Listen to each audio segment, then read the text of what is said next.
And away we go, episode 1339 of the Galdi podcast. It is Wednesday, June 3rd, 2026. It is the day of Game 1 of the 2026 NBA Finals. The New York Knicks at the San Antonio Spurs Wednesday night at 8:30 in Game 1 of a best-of-7 series as the streak is continuing. You are aware of the streak, aren't you? The streak is the streak of consecutive seasons in which the NBA Finals have included at least one former Washington Wizards player. The streak now is at 18 seasons, 2009 through 2026. The Knicks include former Wizards Landry Shamet, Dylan Jones, and Trey Jemison III. The Spurs include former Wizard Kelly Olynyk. The streak is incredible. The streak is very much alive. 18 consecutive seasons in which the NBA Finals have included at least one former Washington Wizards player. Hello and welcome to this Wednesday installment of the Galdi podcast, which follows Washington, D.C. area sports so that you don't have to. This is a podcast for which there is a new episode each weekday, Monday through Friday, with each episode out by 5 a.m. Eastern and often much earlier than that. This is a podcast in which we talk Washington Commanders on every episode, no matter the time of year. And our next segment have in-depth conversation for you on our team off it on Tuesday having an OTA day that was open to the media. We're going to spend the next two shows going over what was said and what went on, as there is a lot to unpack. The focus of this show, Washington's new offensive coordinator, David Blough. He, during a pre-practice press conference on Tuesday morning, spoke at length about how his transition from assistant quarterbacks coach to offensive coordinator is going, how he has put his offense together, his offensive principles, and much more. Lots of good insight from Blough, and good insight on Blough from head coach Dan Quinn during his pre-practice press conference on Tuesday morning, and from receiver Terry McLaurin during his post-practice press conference on Tuesday afternoon. As the great LL Cool J said back in the day, Blough, how you like me now? Exactly, Blough. How you like me now? Also next segment, perspective from David Blough on offensive pass game coordinator David Raih, and thoughts from Dan Quinn on his philosophies regarding OTAs. And also on the show, I'll talk Washington Nationals and Baltimore Orioles. The Nats, they in MLB's 2026 regular season now are just 1-4 against the Miami Marlins, a 7-3 loss to the Marlins at Nationals Park on Tuesday evening. The O's, they in MLB's 2026 regular season now are 1-7 in American League East road games, and the O's now have won 8 of their last 11 games, a 4-2 win at the Boston Red Sox on Tuesday evening. You can hit me up on X at Al Galdi. You can email me the Al Galdi podcast at yahoo.com, and if you on Apple Podcasts, give the podcast a 5-star rating. I on the podcast will read whatever you write in writing a review of the podcast, and what you write could be a sports take. You don't just have to write about the podcast. Email from Redskins fan on some of the many players who Washington took in the 2024 NFL Draft. Writes Redskins fan, put these guys in a position to succeed, and they will. They don't need to relearn how to play. The team just needs to put them in the right schemes, coach these guys up, and make them better. How many players did well after getting playing time last season? McGee is good. Coleman was playing well. McCaffrey was doing well. Backup tight ends were doing well. These guys need opportunity to succeed. Thank you for the email, Redskins fan. This coming season is a big season for Washington's 2024 NFL draft class. Of course, the first for Adam Peters as the team's general manager. Washington took 9 players in that draft. The number 2 overall pick, quarterback Jaden Daniels. 3 second-round picks, interior defensive lineman Johnny Newton, cornerback Mikey Sainristil, and tight end Ben Sinnott. 2 third-round picks, offensive lineman Brandon Coleman and receiver Luke McCaffrey. 2 fifth-round picks, 2 linebackers, Jordan McGee and Dominic Hampton, and a 7th-round pick, edge defender Javonte Jean-Baptiste. Now, Hampton is long gone. Washington last August 11th announced having released him. The other 8 guys still are with the team. Jaden Daniels, of course, is coming off an injury-ruined 2025 season. Javonte Jean-Baptiste was taken in the 7th round, so the standard for him is lower. He has shown some promise, but he's coming off a season-ending torn pectoral muscle. And then there are the 5 guys who Adam Peters took over the 2nd and 3rd rounds of the draft, and there is Jordan McGee, Johnny Newton, Mikey Sainristil, Ben Sinnott, Brandon Coleman, Luke McCaffrey, and Jordan McGee. There are things to like about each guy. There are reasons to be optimistic about each guy, but not a single one of those guys has done well enough to where you can confidently say that taking the player was a hit. How are these guys going to do this coming season? How will we be feeling about these guys a year from now? The whole idea with Washington's 2024 draft was that it could be a transformational draft with the taking of a quarterback at 2 and then the 8 other picks, including 5 over the second and third rounds. No pick matters more than the Jaden Daniels pick, of course, but those other picks matter too. Hey, if you would like to grow your business or practice, consider advertising on this podcast, which just recently was the number 56 podcast in the country on Apple Podcasts in the U.S. football category. Podcast advertising works and is very affordable. Put the power of the pod to work for you. Get your message out there to thousands of successful people in the Washington, D.C. area. We'd love to have you on board. Email us to see what we can do for you. The email address is thealgaldipodcast@yahoo.com. Look, choosing life insurance is tricky. Heck, life insurance as a topic can be uncomfortable, but Ethos makes getting life insurance fast and easy 100% online. You can get a quote in seconds, apply in minutes, and get same-day coverage. There's no medical exam. You just answer a few simple health questions. You can get up to $3 million in coverage. Some policies are as low as $30 a month. You'll get your lowest rate from Ethos' network of trusted carriers. And know this, Ethos has a rating of 4.8 out of 5 stars on Trustpilot with over 4,000 reviews. Take 10 minutes today to get covered with life insurance through Ethos. Get your free quote at ethos.com/AlGaldi. That's ethos.com/AlGaldi. Ethos.com/AlGaldi. Application times may vary. Rates may vary.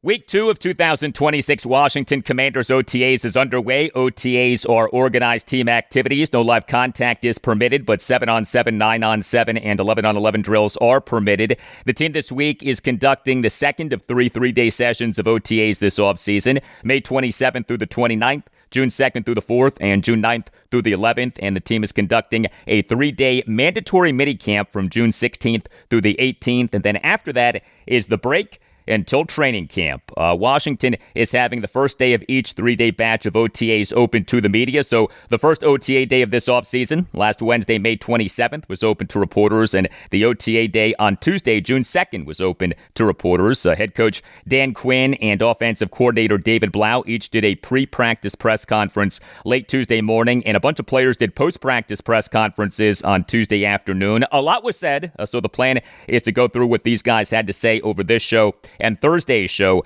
episode 1340. When it comes to what Dan Quinn is looking for during OTAs, we on Tuesday morning had this exchange between Chad Ricardo of Fox 5 DC and Quinn. Coach, at this point of the season, what markers do you look for to let you know that the team is progressing the way that you want for it to? And what have you seen out of those markers? Yeah, the first markers I want to see, competing at this time of year, it's not physical, but it is the speed, it is the urgency. I'm looking to hear the communication of new systems. I'm looking to see the finishing of plays. And so that part, after our first week of OTAs, I wanted to feel that urgency of what it would look like. As we head into this week, it'll be more of the same with 3 new days of new plays, new installs. Can they handle another load of plays on top of what they were taught previously? So that type of energy, urgency, without a dip in the execution.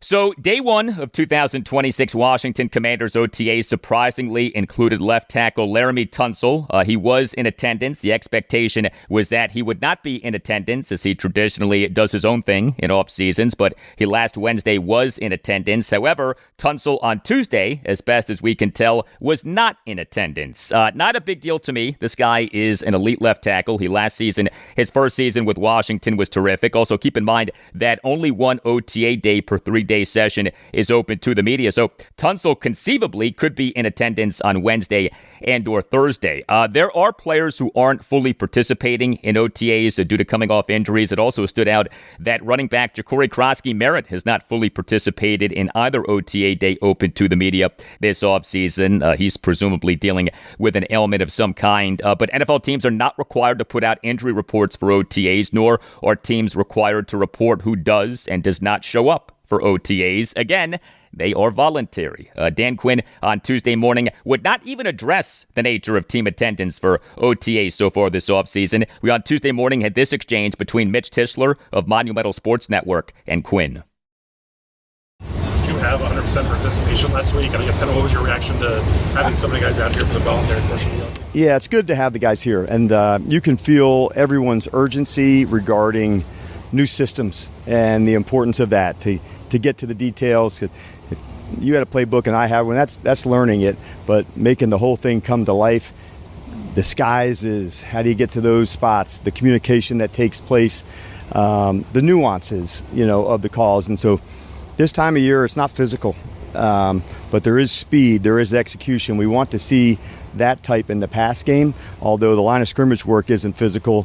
The speed and the execution, that part's important. And all of it is kind of geared towards, for us to be able to throw like a really competitive camp.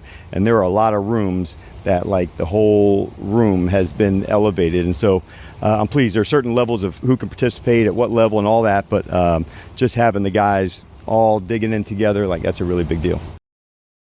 And as you may have noticed, Dan Quinn completely ignored the portion of Mitch Tischler's question about whether the team had 100% participation in OTAs last week. By the way, Washington on Tuesday morning announced some roster moves, announced the signing of unrestricted free agent tight end Anthony Firkser, and announced having released receiver Ja'Cory Brooks. Anthony Firkser is a veteran tight end. The 2026 season would be his age 31 season. He has played in regular season games for 5 NFL franchises, including being on the 2023 Detroit Lions, who had on their practice squad a quarterback named David Blough, who of course now is Washington's offensive coordinator. 2023 was Blough's final NFL season. He spent it working under then Lions offensive coordinator and current Chicago Bears head coach Ben Johnson, and that is a big part of why there is this expectation that Blough as Washington offensive coordinator is going with a Ben Johnson style offense. A lot of good stuff on and from David Blough on Tuesday morning. So Washington this past January 6th parted with offensive coordinator Cliff Kingsbury, and the team just 4 days later, January 10th, announced having promoted assistant quarterbacks coach David Blough to offensive coordinator. The team has liked and believed in Blough since hiring the guy as assistant quarterbacks coach in February 2024. We on this podcast over a year ago talked about Blough as potentially succeeding Kingsbury as the team's offensive coordinator. David Blough, as you may have heard, is young. He's just 30, youngest person to be hired as Washington offensive coordinator since the Redskins in January 2014, announced having promoted 28-year-old tight ends coach Sean McVay to offensive coordinator. We on Tuesday morning had this exchange between Commanders insider Liam Griffin of the Washington Times and Dan Quinn. Coach, David Blough is obviously in a new role this offseason. How would you describe his approach or demeanor on the practice field through OTAs? He's like a competitive guy. I would say that's no different than him as an assistant to now. The thing I liked about what I've seen throughout the offseason is his collaboration. There's a lot of experience on the staff, and so using all that wisdom in different ways, I think that's one of the things that I've been impressed by. But his ability not just to connect with quarterbacks, but with the entire offense as an entire group. He's clearly laid out the vision. We kind of hit on these identities regularly, and so those are just a few of the things I've been excited about.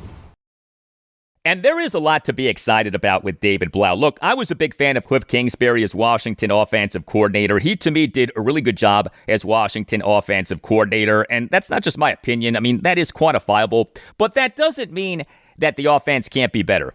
And you can like both guys. You can like both Kingsbury and Blough. You can be excited about both guys. And if David Blough is about to take Washington's offense next level by doing a better job than Kingsbury did of marrying the passing game with the running game and making the QB1 Jaden Daniels even more lethal by incorporating more under center snaps for him, as under center play action, statistically speaking, is better than shotgun/pistol play action, then I'm all for this. Let's see. I mean, I'm not ready to crown David Blough, but I can see why Washington likes him so much. Something that was especially interesting to me on Tuesday morning was David Blough on how his offense has been put together. We on Tuesday morning had this back and forth between Mitch Tischler and David Blough, and then you'll hear a back and forth between Commanders insider Ben Standig of Last Man Standing on Substack and Blough.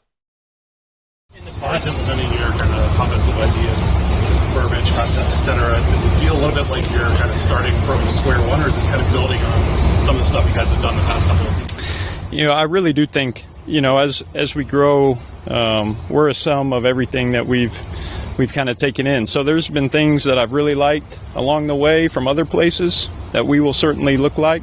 There's things that we did here that I really like that you guys will see as well. So,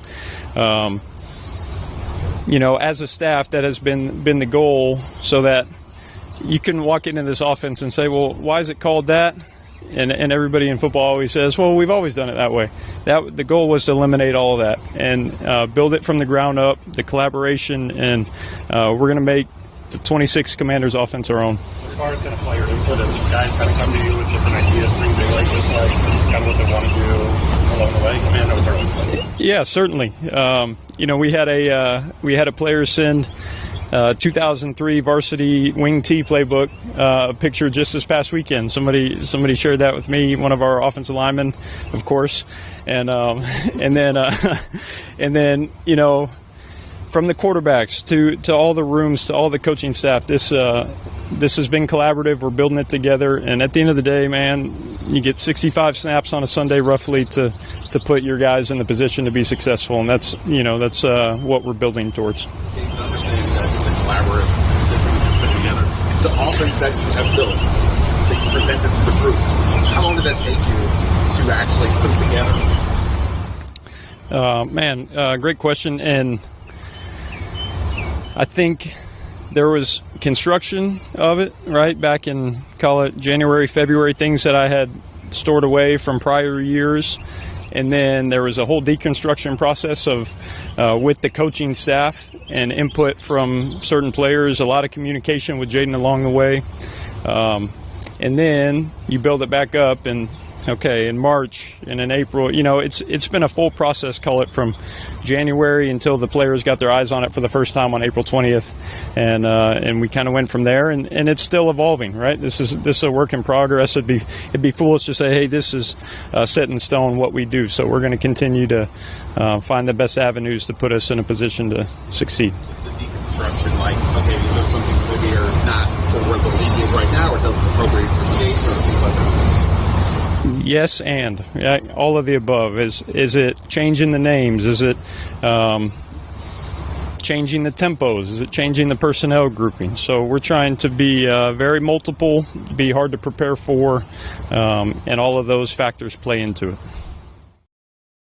Okay, so a big theme there clearly was collaboration, which is good. Although, to be fair to Cliff Kingsbury, he had the reputation for being collaborative during his 2 seasons as Washington offensive coordinator. Remember, Kingsbury was not shy about crediting others, including Blough, for successful play calls. But that last back and forth that we heard in that cut right there, the back and forth between our friend Ben Standig and David Blough involving how long it took to put this offense together, I especially enjoyed that back and forth, especially the idea of a construction phase, a deconstruction phase, and then a reconstruction phase. Not unlike how Washington Wizards general manager Will Dawkins has described the rebuild for our Wizards. And Ben Standing brought up this topic during Dan Quinn's pre-practice press conference on Tuesday morning. Here was that exchange. Dan, staying on David, one of the questions we're asking was about his preparation for the offense he's presenting to you. Right. How long that takes. What's that like for you? You get the, whatever it is, it's a physical form or on a computer, you use a red pen come out, you use smiley faces. What do you get? All of it, but I would say the good part about when you're going through an off season is the first people that you install to is the staff. And so as a coordinator, offense, defense, special team, that's your first job, to make sure the teaching gets to the coaches, because you're not into every room. So the questions, the pressure testing, and so, like, for instance, having the experience that we have in the receiver room with Bobby and Andre and Wes. What else? How else? I've done it this way. What about this? And so you went through all those iterations. Then when you get to the team, boom, this is how we do it. And then there's diagrams for the players that, can look at those ahead. There's certainly video examples. They've gone through years to find the very best clips. Then we, walk through it to get the landmarks. Where's that at? And then this time of year, you want to work the individual skills. So I was like referring just to an option route earlier. How do you set somebody up? How do you work to somebody's leverage? And so that's how you make kind of the whole thing come to life. But you do get to test it, back to your initial part of the question, with the staff first. And now let's put some installs together, and they're the ones that have to poke some holes in it and push too much, what's not enough, and the staff has done a nice job collaborating that way. And there's that theme again, collaboration. Receiver Terry McLaurin, he did a post-practice press conference on Tuesday afternoon, had a lot of good things to say about David Blough, including on the value of Blough having been an NFL quarterback and on, wait for it, collaboration. We on Tuesday afternoon had this exchange between Commanders insider Nikki Javala of The Athletic and McLaurin. Yeah.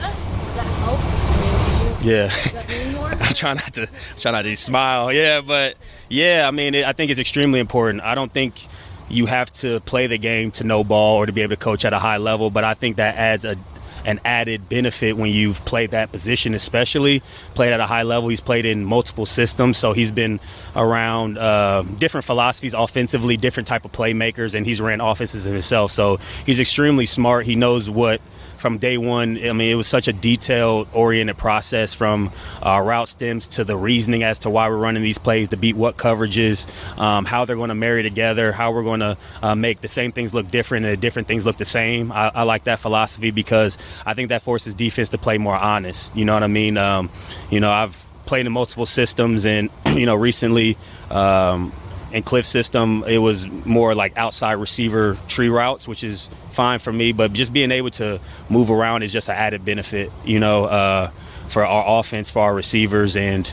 everybody's just extremely excited to buy into this process. So, I'm just looking forward to continue to make plays and be the go-to guy that they're expecting me to be. How collaborative was it with you as he was sort of building out this system? He didn't really call me much. I mean, if you know anything about Blough, he's super prepared. Like, even before he stepped into this role, he was somebody constantly giving presentations in our team meetings about how to take care of the ball, the plan to win. So he's super detail oriented, and he's a very smart person. So day one, he pretty much had everything ready for us to go. We just took it step by step, one install, then two installs, then taking it out on the grass.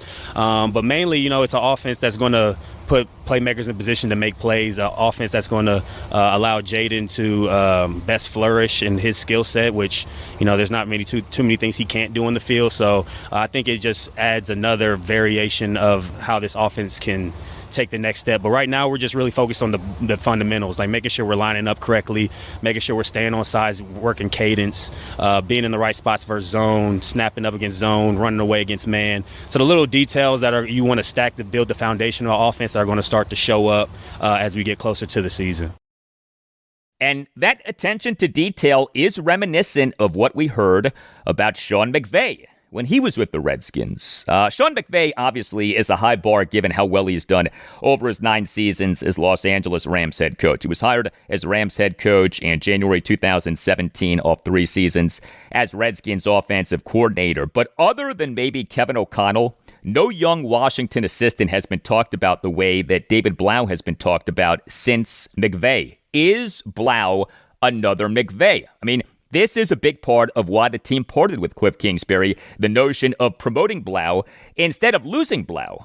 David Blough this offseason was a candidate for the Detroit Lions offensive coordinator vacancy. And remember what happened last offseason. Washington in the 2025 offseason made it so that Blough remained with the team. We on February 2nd, 2025 had reports that Blough was staying with Washington, at least in part because the Commanders had prevented him from interviewing with other NFL teams. Yes, Washington 2 off seasons ago prevented Blough from interviewing with other NFL teams. We on Tuesday morning had this exchange between ABC 7 sports director Scott Abraham and David Blough. For yourself, new role for you, how are you adjusting? What kind of challenges have you noticed kind of getting used to the workflow as being the OC? Yeah, I think what's stimulating for me is every day, there's something new with the role. So whether it's leading the coaches or our group, it's been really cool to see in different areas new experiences. And I've really appreciated everybody just kind of being the wind at my back to keep going forward, and whether it's our coaching staff or the players buying in completely. And, I'm really pleased with where the group is at as a whole. Well, a big part of David Blough as offensive coordinator will be how he does as a play caller. And, of course, we won't know about that until the regular season starts. But I tell you, I'd be surprised if he just, flops as a play caller. I'd be surprised if he doesn't take to the play calling aspect of being an offensive coordinator quickly. We, on Tuesday morning, had this back and forth between Les Carpenter of the Washington Post and David Blough. It's only been a few days, but what has surprised you the most? Only been a few days on the job? No, with this group. With this group? Surprised me the most. Man, that's tough. I think I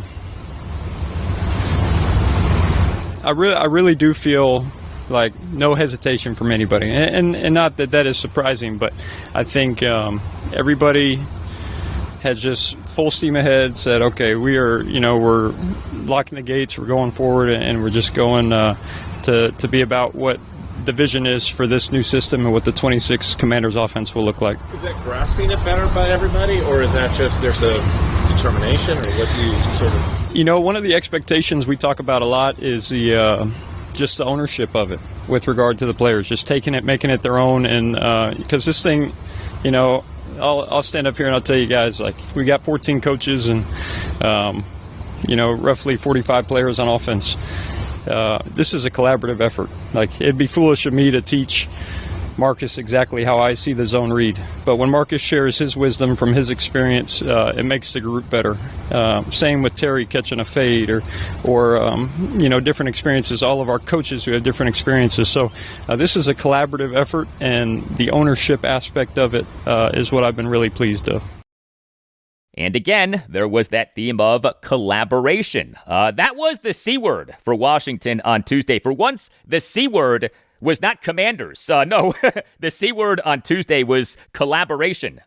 Will Washington's offense this coming season be good? I mean, that's the bottom line question, right? Is our team's offense this coming season going to be good? We, on Tuesday morning, had this exchange between Scott Abraham and David Blough. When your offense is humming in the fall, what is that going to look like? I think just philosophically, right, the three things that directly correlate to winning are ball security, right? These guys taking care of the football, playing with good fundamentals, explosives, and then being good in situational football. So, that's what we preach on. That's what we teach on. Can we take care of the football? Can we be explosive? And can we score, call it, last couple minutes of the half and the last couple minutes of the game when we need it most? So the three things mentioned by David Blough as key for Washington's offense: ball security, explosive plays, and being good situationally. Let's look at each category in terms of the team last regular season, in which, as we know, the team got wrecked by injury. So it is debatable how much stock we should put in these stats, but here we go. Washington for the 2025 regular season was tied for just number 21 out of 32 NFL teams in fewest giveaways, 23. Not good. Washington for the 2025 regular season was number 12 in the NFL in yards per play, 5.47. That was good.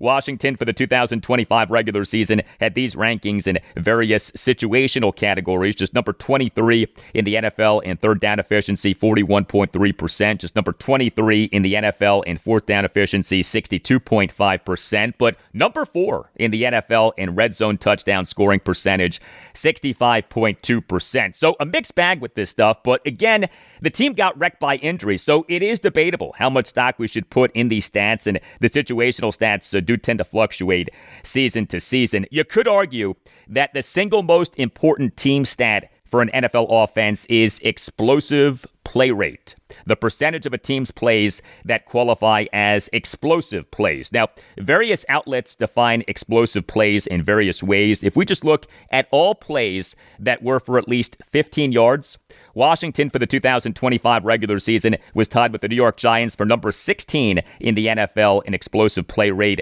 10.1%, so middle of the pack. We know that David Blough wants more under center snaps for the QB1 Jaden Daniels. We expect Blough to have Washington frequently use play action and pre-snap motion and shifting. We on Tuesday morning had this back and forth between Commanders insider John Keim of ESPN and David Blough. How much can this scheme help develop those big plays that you guys want to get more of? How can this one be? You know, I think there's an aspect of just with every snap, right? As we're building this thing, putting the optimal player in the optimal position to try to give us the best probability possible to achieve that. Is there something about the offense though that can lead to that? Is it the way, the understanding of the play action? Like what can lead to that? Yeah, I think as hopefully as you guys see it develop, there will be, when we snap the ball, you should know if we're running it, throwing it, from all different aspects, multiple personnel groupings, and we'll let the chips fall from there. But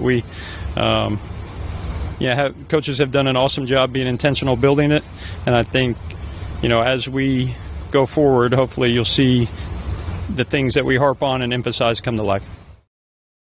And something that David Blough hit on there was what Terry McLaurin brought up during his appearance on The Rich Eisen Show on Disney Plus and ESPN Radio on Monday afternoon. We on Tuesday's show, episode 1338, talked about this. McLaurin saying that a key tenet of the David Blough offense is making the same things look different and different things look the same. Makes sense, right? I love that philosophy. Speaks to this idea of marrying the passing game with the running game, marrying formations. Also coming up during David Blough's pre-practice press conference on Tuesday morning was offensive pass game coordinator David Raih. Washington this past March 2nd in announcing the team's 2026 coaching staff announced having promoted Raih from tight ends coach to offensive pass game coordinator. David Raih, his last name is spelled R-A-I-H, is pronounced Rye. He replaced Brian Johnson, who spent the 2024 and 2025 seasons as Washington's assistant head coach / offensive pass game coordinator. The Los Angeles Rams on February 23rd in announcing their 2026 coaching staff announced the hiring of Johnson as senior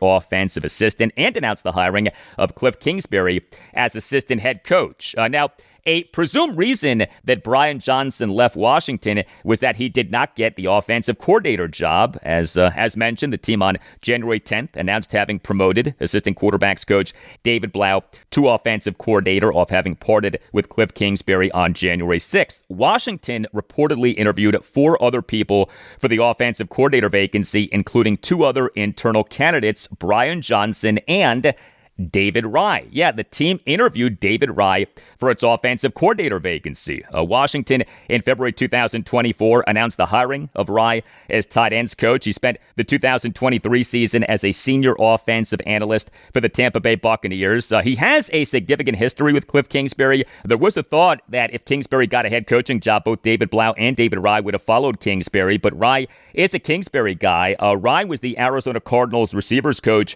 for the 2019 and 2020 seasons, which were Kingsbury's first 2 seasons as Cardinals head coach, and Raih was Texas Tech's assistant quarterbacks coach / outside receivers coach for the 2013 season, which was Kingsbury's first season as Texas Tech head coach. Also, David Raih played big-time college football. He was a quarterback for the University of Iowa for the 1999 through 2003 seasons. Here was David Blough on Tuesday morning on David Raih. Coach Raih is the most detailed coach that I have ever been around.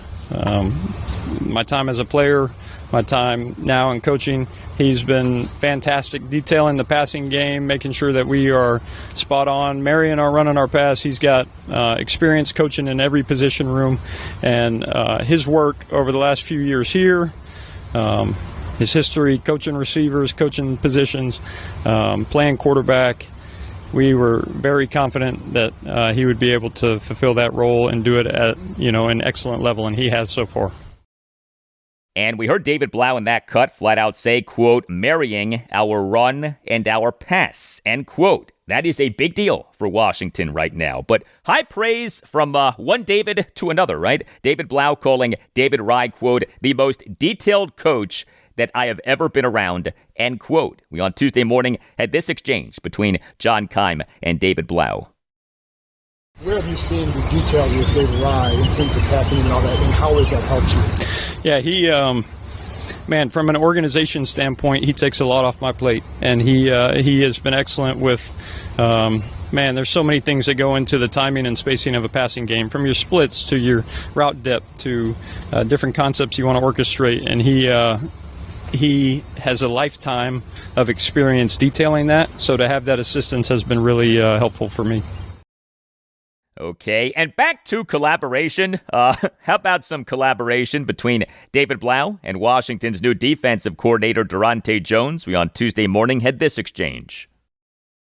Talk about collaborative effort with you and Durante both being first-year coordinators. How are you guys kind of working together and trying to learn together and grow together as coaches? Sure, that's, when we come out here, and the guys get to be on the grass, it's about competing, but to set up the stage for that, he and I, under DQ, have tried to create the best environment possible for collaboration to exist, and it's been all about just kind of setting our players up to be in a position to be successful. So there's no surprises, there's nothing from that lens, and then it's a challenging defensive scheme for us to get to work against. You guys witnessed that.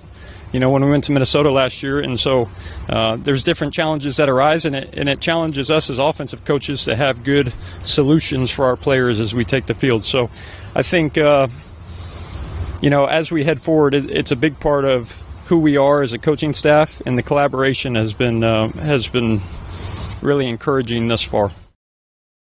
All right. Hey, if you have a case, contact Chris Nace. The Nace Law Group, accident and injury lawyers. It will fight for you and win for you. Lead attorney Chris Nace is a big Washington Commanders fan and big supporter of this podcast, and his firm wins trials. So just recently, an $8 million jury verdict in Baltimore City Circuit Court. If you have a case, contact the Nace Law Group. Call 202-902-7611 or visit Washington, D.C., injurylawyers.com, and tell the Nace Law Group that Al Galdi sent you. The Nace Law Group is tremendous. It is a Washington, D.C.-based family law firm that handles medical malpractice, personal injury, birth injury, legal malpractice, and consumer protection cases, offering aggressive advocacy for victims in Washington, D.C. and West Virginia. If you feel that you've been wronged, if you think that you've been wronged but aren't sure, contact the Nace Law Group and schedule a no-obligation appointment. Call 202-902-7611 or visit Washington, D.C., injurylawyers.com and tell the Nace Law Group that Al Galdi sent you.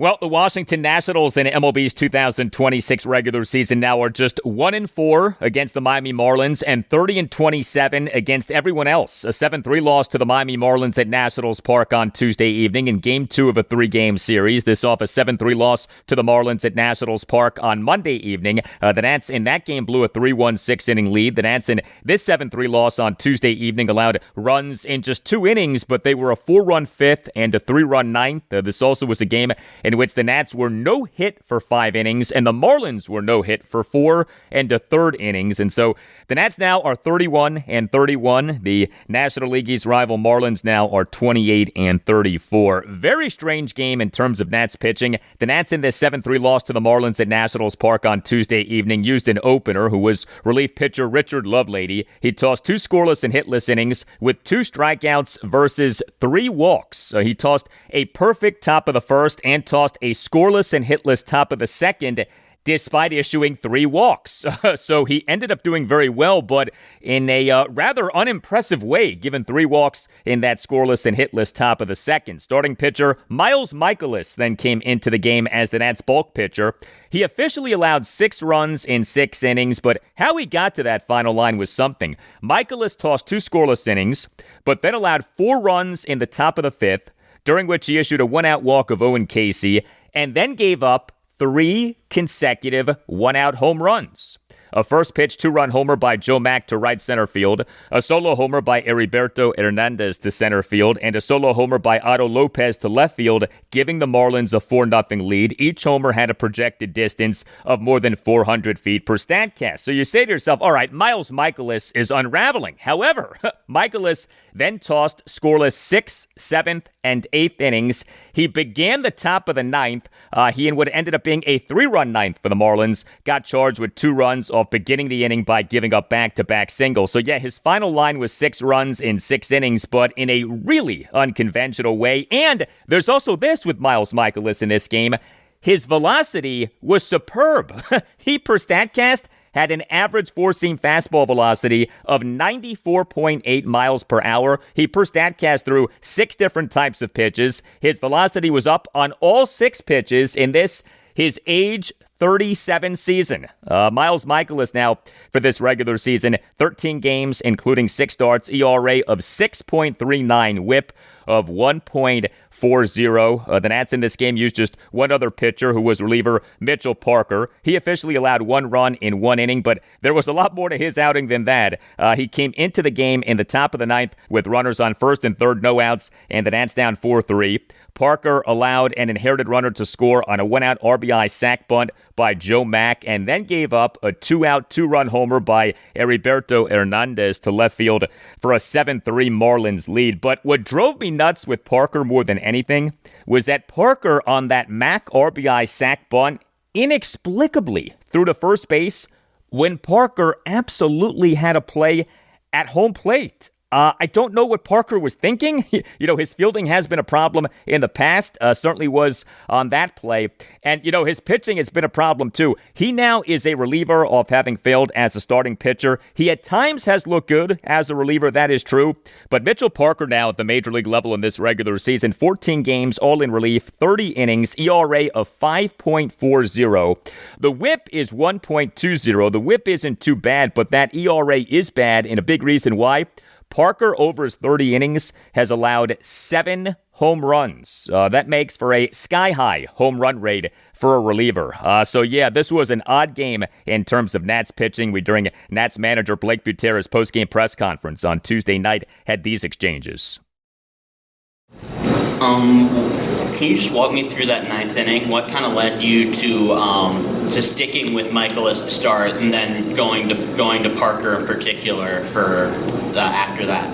Yeah, I thought Miles was throwing the ball well after that 5th inning. He settled in there and had been pitching well. When you're down to start the inning there in the 9th, wanted to give Miles an opportunity. Once a couple guys got on with the left-handers coming up, wanted to go to Mitch there. Miles was throwing like as hard as he has in quite a long time, and he starts off great and kind of finished great, and then he has that one stretch in the middle. How do you sort of process what that night was? Yeah, I don't know. He's up to 97. That's the hardest we've seen him this year. He ran into trouble there in the 5th inning. 3 home runs. Not sure what happened. I know he left some balls over the middle of the plate, and they definitely did damage on him. And then after the 5th, he was right back to throwing the ball great again. Just that one blip of an inning. I'm not quite sure.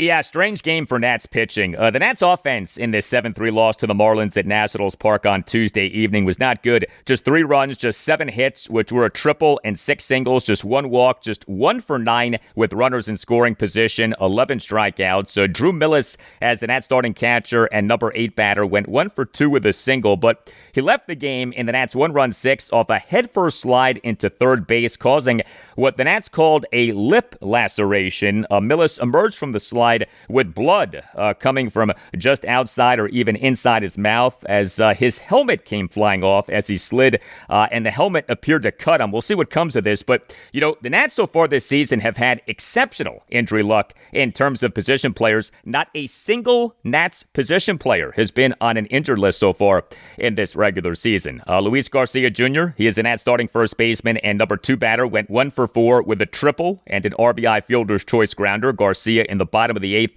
had a 1-out first pitch triple to the right field corner with the ball bounced away from Marlins right fielder Owen Casey. But the Nats failed to score a run in the inning as the triple was followed by a Curtis Mead flyout and a C.J. Abrams swinging strikeout. You have a runner on third with 1 out. The run expectancy is sky high, but the Nats in that inning did not score a run. Dylan Cruz, he is the Nats starting right fielder and number 6 batter, went 1 for 4 with an infield single. Cruz in the Nats' 2-run seventh had an infield single, on which his speed pretty clearly generated a throwing error by Marlins third baseman Leo Jimenez, allowing C.J. Abrams to score from second base. But otherwise, not much happening for the Nats offensively in this game. Game 3 for the Nats against the Marlins at Nationals Park, Wednesday afternoon at 1:05. The Nats have listed Andrew Alvarez as their probable starting pitcher for the game. Look, choosing life insurance is tricky. Heck, life insurance as a topic can be uncomfortable, but Ethos makes getting life insurance fast and easy 100% online. You can get a quote in seconds, apply in minutes, and get same-day coverage. There's no medical exam. You just answer a few simple health questions. You can get up to $3 million in coverage. Some policies are as low as $30 a month. You'll get your lowest rate from Ethos' network of trusted carriers. And know this, Ethos has a rating of 4.8 out of 5 stars on Trustpilot with over 4,000 reviews. Take 10 minutes today to get covered with life insurance through Ethos. Get your free quote at ethos.com/Al Galdi. That's ethos.com/Al Galdi. Ethos.com/Al Galdi. Application times may vary. Rates may vary.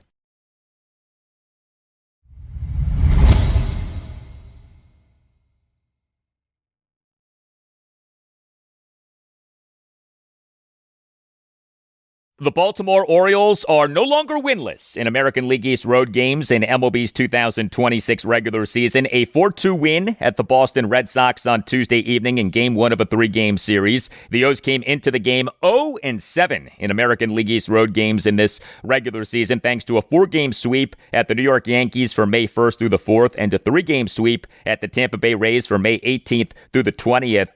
That 3-game sweep at the Rays dropped the O's to 8 games below 500 at 21-29, but the O's since then are 8-3. Yeah, the O's now have won 8 of their last 11 games to get to 29-32. There remains hope for the O's. Terrific pitching for the O's in this 4-2 win at the Red Sox on Tuesday evening. The Orioles starting pitcher was Shane Baz. He was good for a 4th consecutive outing. He allowed 2 runs in 7 innings with 6 strikeouts. He gave up just 4 hits, which were a triple, a double, and 2 singles. He issued 2 walks and a wild pitch, but he threw a lot of strikes, 94 pitches, 64 strikes, just 30 balls. Shane Baz in this regular season has gone from being highly disappointing over his first 8 starts to being terrific over his last 4 starts. His overall numbers, 12 games, all starts, ERA of 4.29, whip of 1.37. He, over the first 8 starts, had an ERA of 5.48. He, over the last 4 starts, has an ERA of 2.33. Outstanding. Here was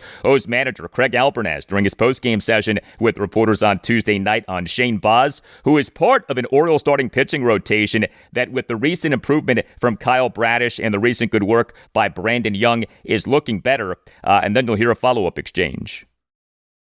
Yeah, no, Shane was outstanding tonight. Efficiency in the strike zone, I think he finished that. At one point, he had 70% strikes late in the game. I think he finished at 68%. He did a great job attacking. Loved the change-up usage as the game went on. Curveball was starting getting chopper with a lot of bite. And the fastball, the 2-seam and the 4-seam had great life through the strike zone. No, he did a great job tonight, pounding the strike zone and being able to induce weak contact when he needed to.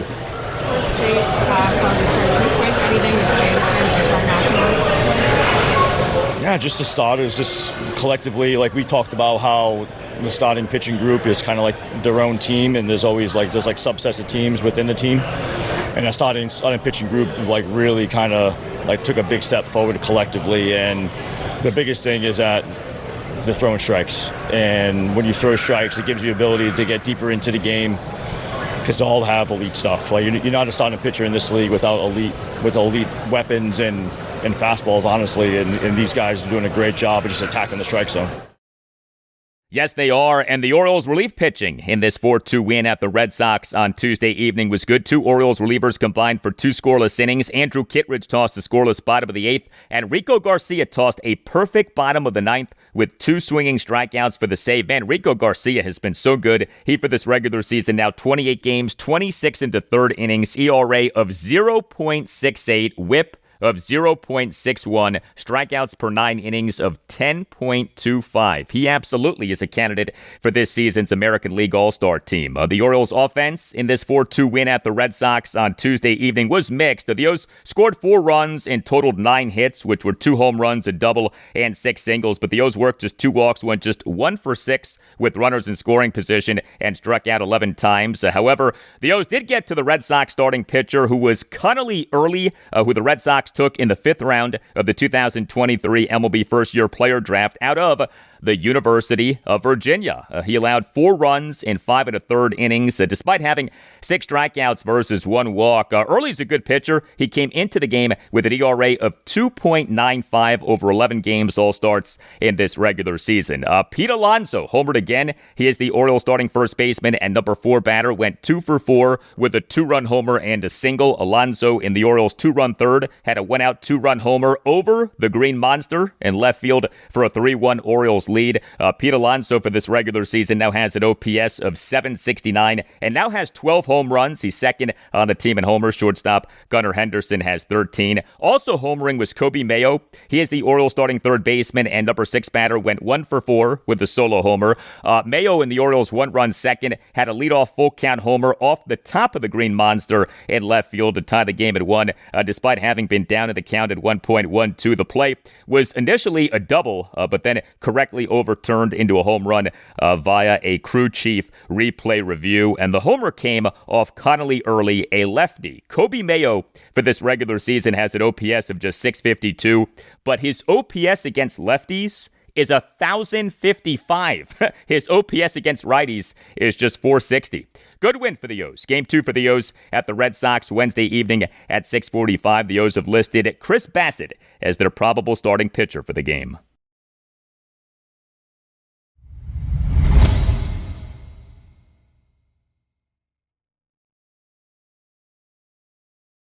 And that'll do it for you and me for now, but there's more to come. Thursday's show, episode 1340, will provide you with more on the Washington Commanders. Also on Thursday's show, I'll talk Washington Nationals and Baltimore Orioles. The Nats are home to the Miami Marlins Wednesday afternoon at 1:05 for Game 3 of a 3-game series. The O's are at the Boston Red Sox Wednesday evening at 6:45 for Game 2 of a 3-game series. Have a great rest of your Wednesday, and I'll talk to you on Thursday.